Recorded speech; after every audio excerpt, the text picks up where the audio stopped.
जय भीम साथियों, आपको बताते चले कि क्या कुछ कहा अम्बेडकर जन मोर्चा के मुख्य संयोजक श्रवण कुमार निराला जी ने, जो कि आइए बताते हैं कि बाबा साहब डॉक्टर अम्बेडकर भीमराव अम्बेडकर का सम्मान करने वाले हर व्यक्ति और हर नागरिक को, हर सरकार को पूर्ण अधिकार है। वो कोई कार्यकर्ता है सामाजिक या धार्मिक तो धन्यवाद के पात्र हैं। तो आइए, सरकार या व्यक्ति का मकसद भले ही राजनीतिक लाभ लेने का हो, लेकिन हमारे बाबा साहब के प्रति जो भी कुछ करता है वो धन्यवाद देने के पात्र है। तो आइए आपको सुनाते हैं कि श्रवण कुमार निराला जी ने जो बातें कही है उसके बारे में सुने और विचार करें। जय भीम साथियों, उत्तर प्रदेश में माहौल बहुत गर्म है। और माहौल क्यों गर्म है? क्योंकि उत्तर प्रदेश में भारत रत्न बोध सत्व बाबा साहब डॉक्टर अम्बेडकर का नया स्मारक लखनऊ में बनाया जा रहा है।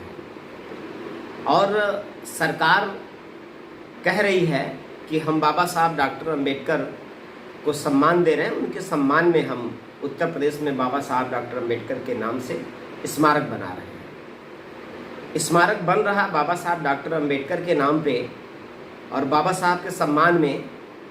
तो इसके लिए तो कोई भी सरकार या कोई भी व्यक्ति बाबा साहब के नाम से कोई भी संस्थान बनाता है तो सबसे पहले हम उस व्यक्ति या सरकार को धन्यवाद देते हैं। अम्बेडकर जन मोर्चा की तरफ से उनको धन्यवाद देते हैं।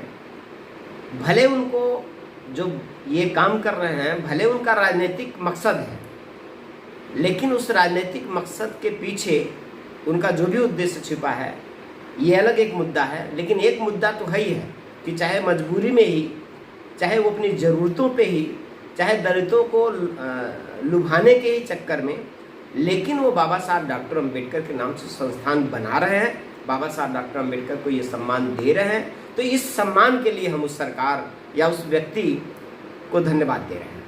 अब कुछ लोग, कुछ नेता जो दलित समाज के ठेकेदार नेता हैं, उनको ये बात अच्छा नहीं लग रहा है। उनको ये लग रहा है कि दलितों के संदर्भ में या बाबा साहब के संदर्भ में कुछ भी करेंगे तो हम ही करेंगे।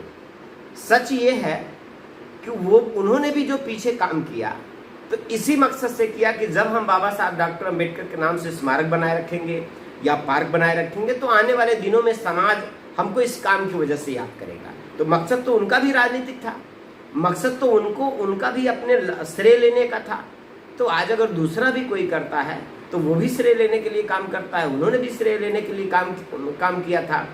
तो इसलिए जो लोग ये कह रहे हैं कि सरकार नाटक कर रही है, तो ठीक है, सरकार का मंशा अलग एक मुद्दा है। लेकिन ये कहना कि बाबा साहब का स्मारक बन रहा है और नाटक हो रहा है, ये जो लोग भी ये बात कह रहे हैं बाबा साहब डॉक्टर अम्बेडकर का, वो अपमान कर रहे हैं। और जो लोग भी स्मारक के नाम पे और बाबा साहब डॉक्टर अम्बेडकर के सम्मान में जो काम हो रहा है इस पे विरोध जता रहे हैं, वो लोग सिर्फ और सिर्फ अपना घर बनाना चाहते हैं। वो सिर्फ और सिर्फ अपने लिए पैसा जमा करना चाहते हैं। और जब उनको मूर्ति बनाने का मौका मिलता है तो खुद भी कोशिश करते हैं कि हम अपनी मूर्ति बना लें, क्योंकि उनको पता है कि आने वाले दिनों में उनका काम कोई ऐसा नहीं है कि जिसकी वजह से उनको समाज याद करेगा।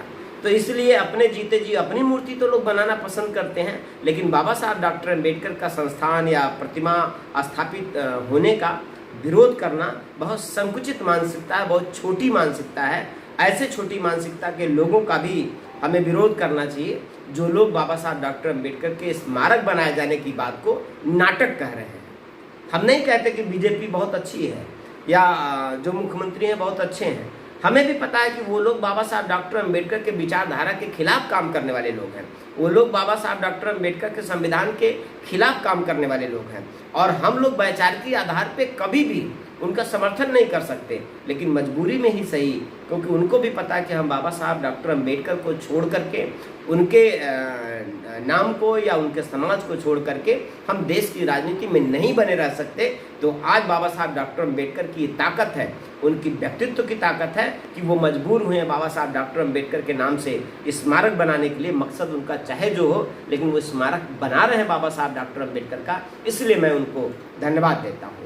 और जो लोग भी बाबा साहब डॉक्टर अम्बेडकर के स्मारक बनाए जाने का विरोध कर रहे हैं मैं उनको भी चेतावनी देता हूँ कि अपनी संकुचित मानसिकता को अपने बंगले में कैद रखिए, अपने घर में कैद रखिए, लेकिन बाबा साहब डॉक्टर अम्बेडकर के स्मारक बनाए जाने की बात को आप नाटक मत कहिए। अगर ये बात आपके द्वारा कहा गया तो निश्चित तौर पे आप बाबा साहब डॉक्टर अम्बेडकर का अपमान करने की सोच आपके अंदर घर कर चुका है, और इसके लिए समाज भी आपको माफ़ नहीं करेगा, क्योंकि समाज अब ललुआ नहीं रह गया।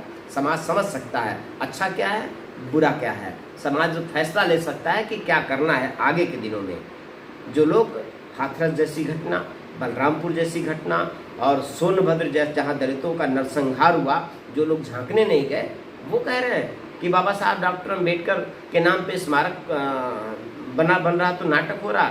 वो लोग जब दूसरे लोग जाकर के वहाँ सोनभद्र में सैकड़ों दलित आदिवासियों को गोलियों से भून दिया गया था, तो जब दूसरे लोग आंसू पोंछ रहे थे तब भी वो लोग वहाँ झांकने नहीं गए थे, और जब दूसरे लोगों ने आंसू पोंछा तब भी उन लोगों ने उन्होंने कहा था कि ये नाटक हो रहा है।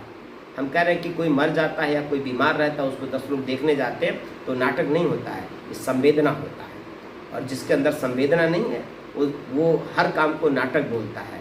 इसलिए ऐसे चालबाज और इस तरह से कुटिल मानसिकता और संकुचित मानसिकता के नेताओं की समाज को ज़रूरत नहीं है। समाज अब अपनी लड़ाई लड़ने के लिए, और अच्छा क्या है बुरा क्या है खूब समझता है। सावधान रहना होगा समाज को। जय